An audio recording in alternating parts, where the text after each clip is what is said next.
Hello and welcome to another fly tying session with your host Scott. In this session I'm going to be tying a fly from one of my new books, A Guide to North Country Flies and How to Tie Them by Mike Harding. Now, some of my favourite patterns of the last couple of years have been spider patterns in the North Country style, so I bought this book and they're all in here, and it's been absolutely fantastic.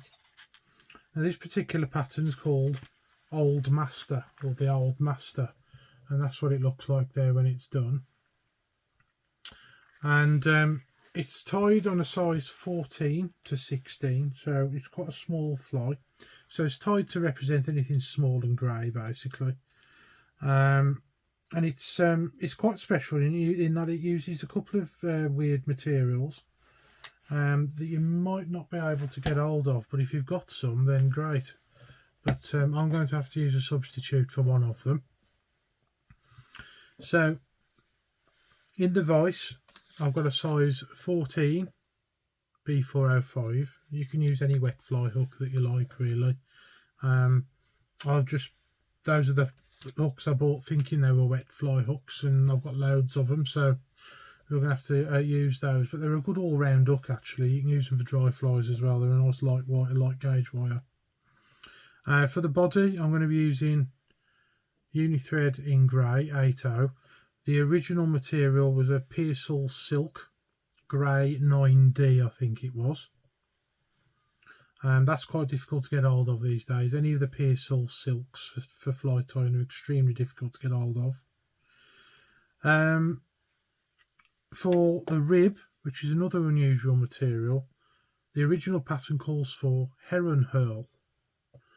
Now, in the UK, the heron's now protected, and I don't think you can really get it now.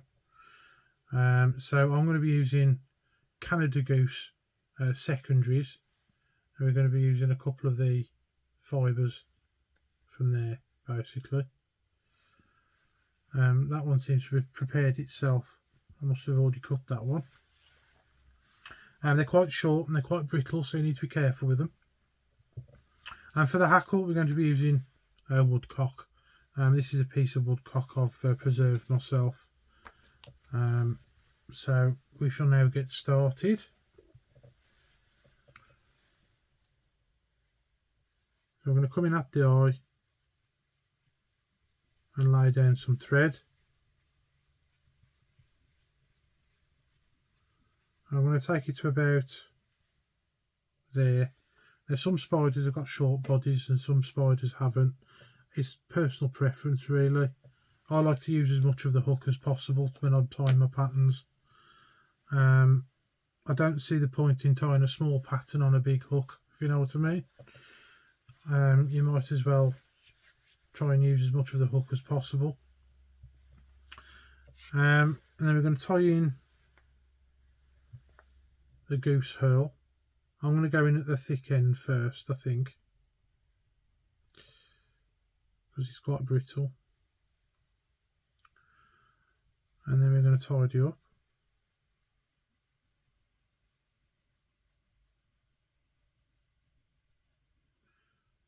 It's up to you with the body. You can make it thinner or fatter or taper it. I'm going to go with one pass down, one pass up, another pass down and another pass up, and we'll call it at that. That's including the bed. So that's basically as fat as I want it.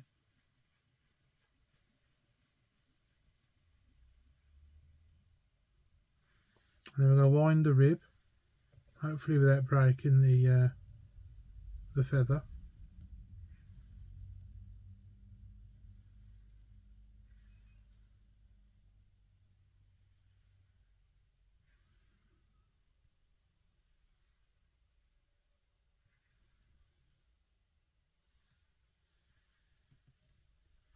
And then tie it off.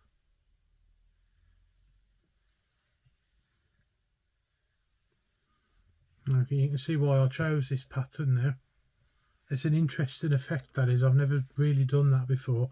I have tied it in a size 10 for a frame. I'm doing some frames for the game fairs. and hopefully I'll be able to, they're decorative basically. I've done one full of North Country spiders. I've done one with a load of Welsh fly patterns in. So then we're going to get a nice sized and coloured woodcock feather.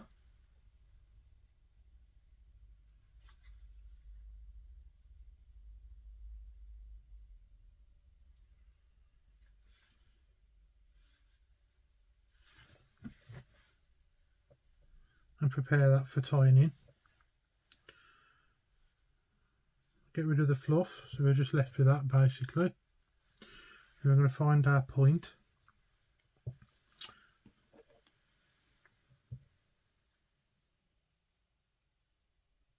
Using the English hackle pliers.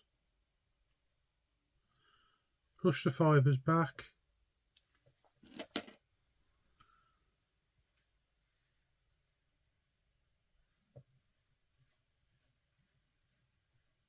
Tie it in.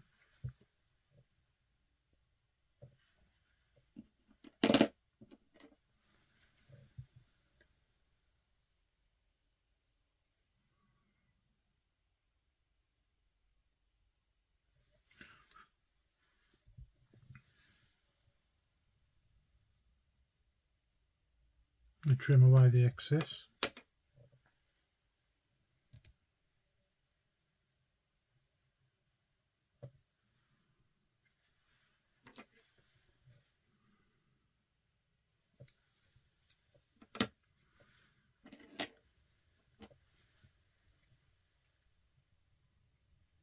Then wind the hackle.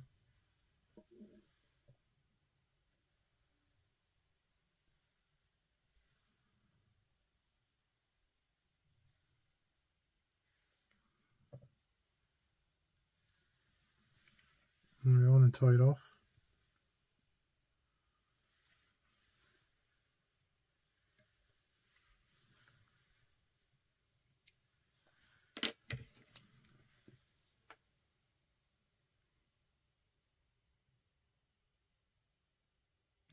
Trim away the stalk, push the fibres back, and then start to form your head.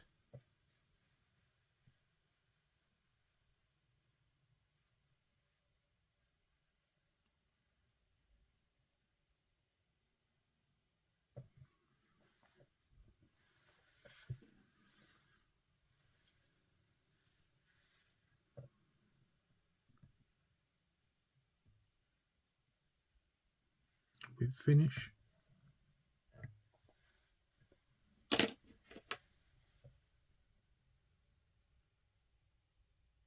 Trim away.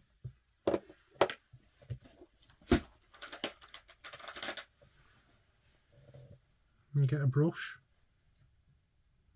Just shape the woodcock feather how you like it. That looks alright to me.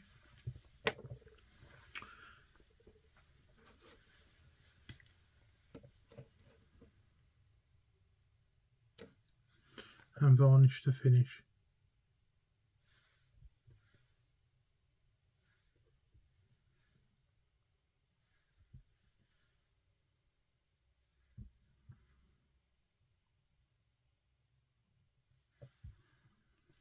And there we are. That one is the Old Master. Thank you all very much for watching. Please like, share and subscribe. And I'll catch you guys in the next one. Bye bye for now.